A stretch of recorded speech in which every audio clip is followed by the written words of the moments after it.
seeing 6 defensemen today?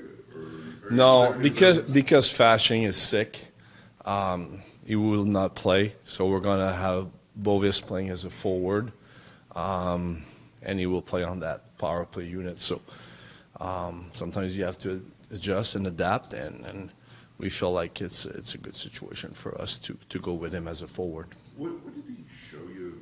I mean, when he kind of, you told him he was going to play center. What did that show you? Well, first of all, it was funny because he wanted to see some clips, and so I love that the players care. They want to do well. It doesn't matter, and I think you're going in a stretch. Whatever you can do to help the team. I think any defenseman would ask them to play forward. They always say yes, and then they just.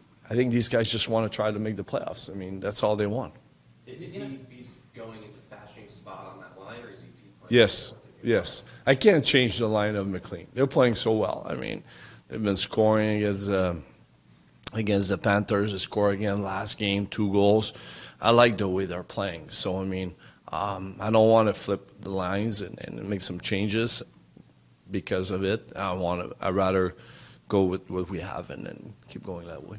But I'm wondering coming off of that California trip, what were you seeing either on the ice or just mentality-wise off the ice that let you guys kind of get on this streak here where you're building points? Well, first of all, I will say this: the game in LA, I thought that was our best game of that road trip. I mean, I thought we played well enough to win, and I thought we deserved a way different result than what we got. And so, I mean, sometimes you're losing a game, but you could use it saying, you know what, we are better than what we might think of ourselves, and the trade with Brock needed a minute to get ourselves back on our feet, and having everybody, when I say back on our feet, having everybody finding their role on the team, because it's changed a lot. I mean, we're going from a guy that played 22, 23 minutes a night,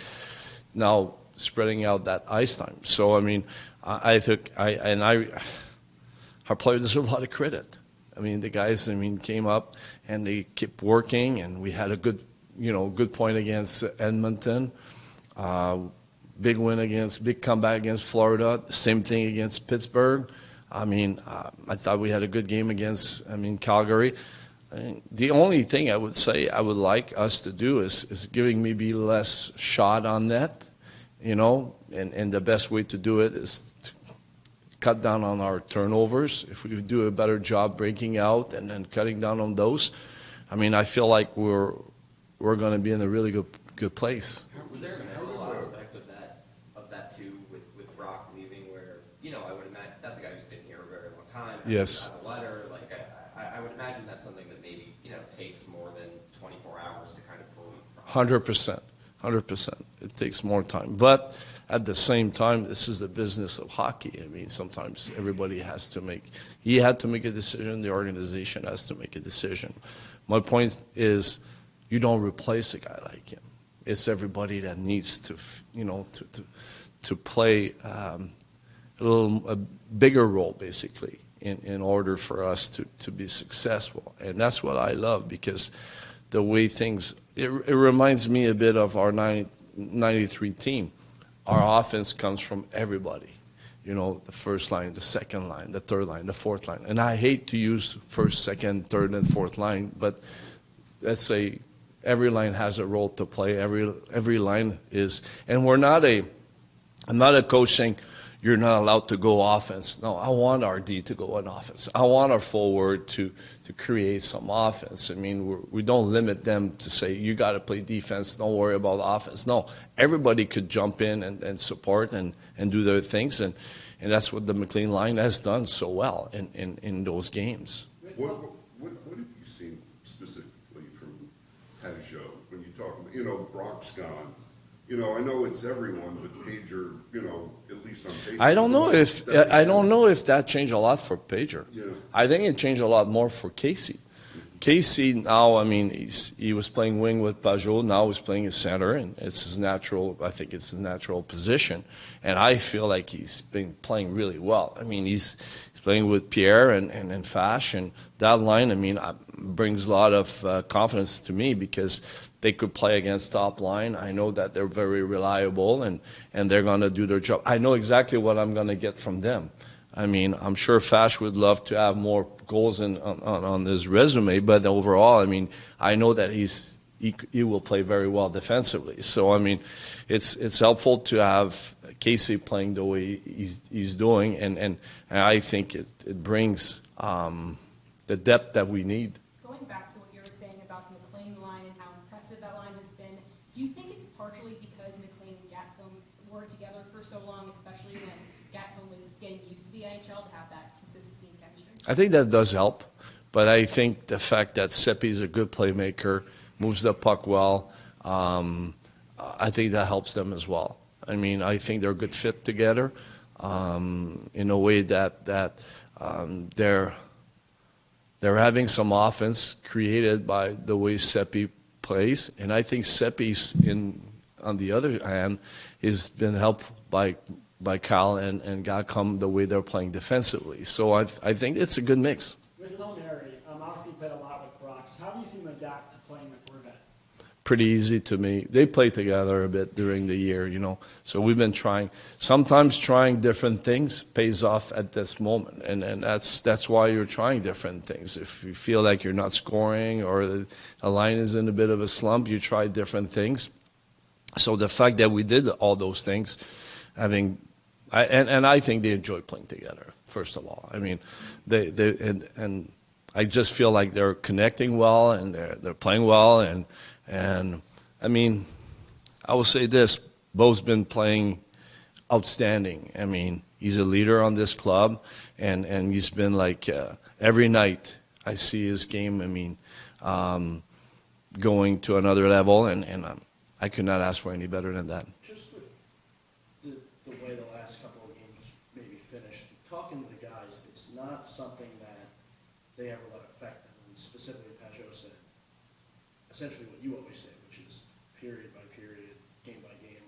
How important is that in a race like this to have that mindset? I think it's very important. Even kill is probably the most important thing in our game because you can't let anything affect you.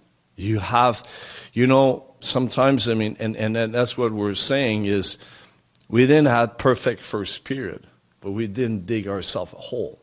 And you know, it's a one goal game or a 2-goal game. Let's say we're playing the Panthers and then they score, they make it 3-0. It's a hard comeback. But a 2-goal game now, it's nothing. And same thing happened against Pittsburgh. I mean, I think, example, the key moment in the game against Pittsburgh is not only is a key moment, but when we challenge and then they had their power play at the start of the second period. We killed that one. That was a big kill. You know, like it bothers me when people are saying our PK sucks. Our PK doesn't suck. Since January 1st, we're like 8th in the league in penalty killing. I mean, at 81%. 81% is pretty good. Yeah, we had a tough start on PK. I'll admit that. But, I mean, since January 1st, our PK is in the top 10 in the NHL. So we got to stop saying, when you look at statistics and you look, Colorado, sorry. Islanders are in the bottom of the league. No, we're not in the bottom of the league. We're in the top of the league the way we've been killing penalties. I mean, it's the power play that could generate more offense, and they've been doing it against, let's say, Montreal as an example. What's been that difference in the PK, and also what allows your team to kill those penalties in big moments, as you mentioned? Yeah, I think a couple of things we're doing a very good job clearing the zone. That's one thing, and then which means we're doing a good job on puck retrieval when the shot is taken, clear the zone and throw it down 200 feet down. Also, confidence. I think when you start to be more confident, you're not looking at the PK, oh my God, there's a PK, we're in trouble. Now we're going, okay, let's kill that one. You know, the mindset is totally different. And I think that's where we're starting to see from our guys. We're not as, let's say, Pittsburgh, 5 minutes in the game, they have a power play. We didn't panic. We just, okay, we got a kill to do. Let's win this hockey game. And then we killed it. Same thing happened, the last game in that second period. They had 2 power play. We didn't, we just did our job. And then I thought that creates some momentum for us. And for tonight, of course, the stakes are so high, facing a team chasing a playoff spot like you guys, doing that in front of your fans. What opportunity do you have? Well, they always fun games to be part of. I cannot speak for our players, but if I speak for myself, I was excited about those games when I was playing. So I assume it's the same thing for our guys. You're at home, you're in front of our fans. We're having a chance to put ourselves in a better position in the standing. What you could ask, better than that. You mentioned even keel. You as a coach, obviously, you're an emotional person. You're an emotional player. You have a lot of passion. Did you have to teach yourself as a coach not to? Yes. What was that process like? Well, when I was playing, I didn't worry about what the coach was thinking. Yeah. I was playing with my emotions, and I needed it. I was not good enough for me to just go and be.